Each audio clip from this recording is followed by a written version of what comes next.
Bilbao, Fronton et Speranza, un événement cette fin novembre 2025. La délégation française de parapelote participe à la toute première Ligue des Nations en mur à gauche. Parmi les 3 représentants, Maxime Cabane, licencié à l'Aviron Bayonnais, que tout le monde surnomme Maïchi.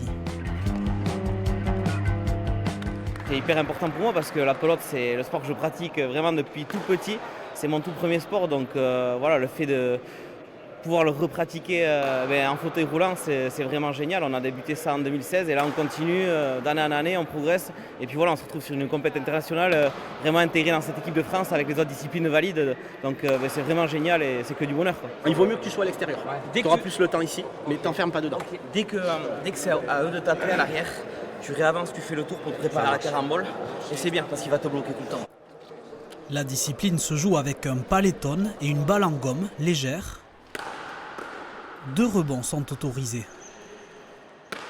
Tout sport de raquette en fauteuil, je dirais qu'il y a 80% de maîtrise du fauteuil. Toujours être en mouvement pour ne pas se faire prendre à contre-pied ou à contre-roue, je dirais. Et après, être un minimum habile avec la main voilà, pour savoir viser sur la cancha. Ce jour-là, l'équipe française va écraser l'Argentine en 2 manches, 15-6, 15-3. Et décrochera quelques jours plus tard la médaille d'or lors de la finale contre l'équipe d'Euskadi. Une consécration et une fierté pour Maxime et ses coéquipiers de voir la pelote adaptée prendre une envergure internationale. Nous, on arrive à le développer au travers de l'initiative d'une petite poignée de gens. C'est un peu plus compliqué à l'international, notamment tout ce qui touche au financement. Monter un club, une équipe, il faut des fauteuils, il faut du matériel et c'est tout de suite un peu plus compliqué à distance. Mais ça se fait, il y a de belles initiatives côté argentin. On entend parler de l'Italie, de la Belgique. Il y aurait de nouvelles nations qui intégreraient la compétition. Le travail traverse les frontières et commence à payer.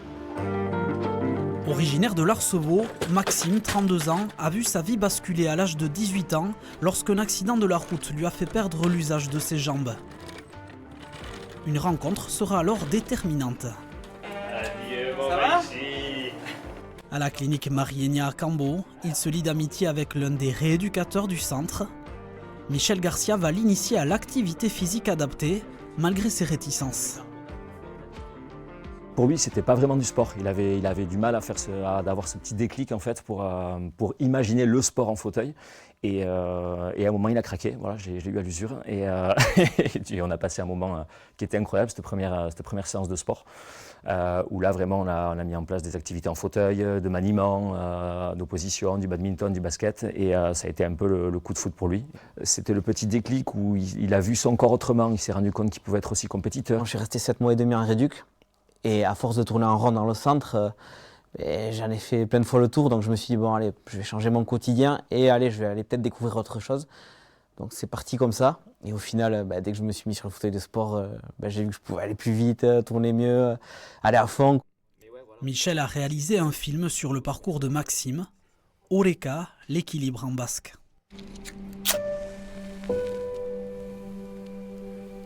On s'est rencontrés pendant sa convalescence. J'en ai profité pour le filmer, ma passion. Et ça a duré 14 ans. Il raconte comment le jeune paraplégique a su s'adapter et dépasser ses limites, avec même une révélation, la découverte du monde de la glisse.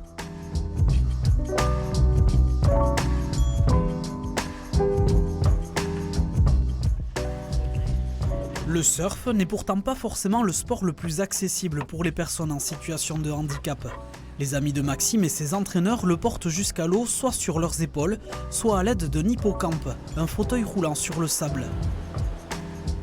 Il surfe alors à genoux, muni d'une planche spécifique.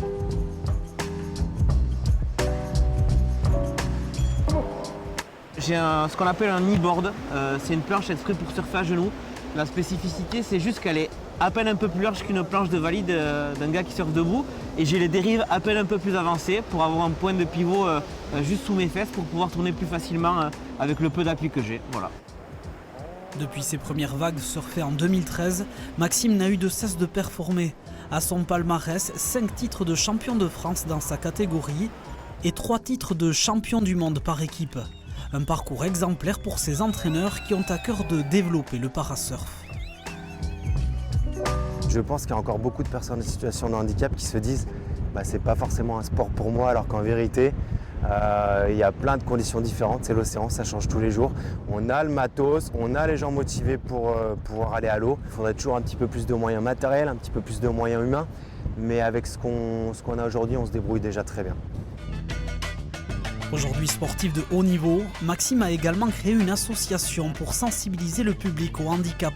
Allez, rattrape. Allez, à fond, c'est bien, c'est bien, c'est bien.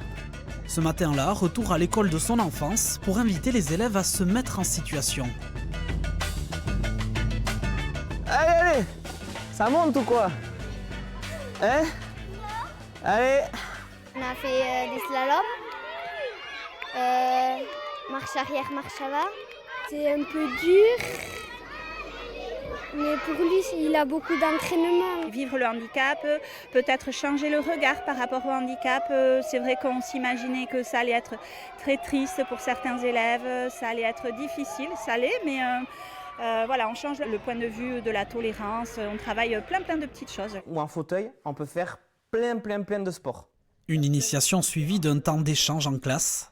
C'est dur de vivre avec un handicap. Alors au tout début, quand j'ai eu l'accident, je me suis dit que ça allait être très dur. Mais ça a vite été parce que mes copains ils sont toujours restés avec moi, ma famille proche aussi. Le courant est vite passé entre Maxime et les élèves.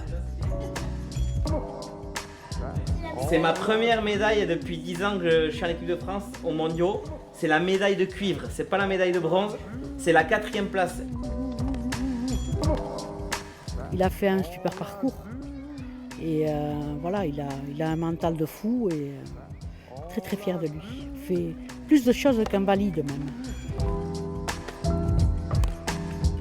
J'étais heureux avant l'accident, mais je suis tout autant heureux maintenant et que j'essaye de motiver d'autres handis aussi à se bouger, leur dire que voilà, le handicap c'est pas une fatalité, on peut faire énormément de choses.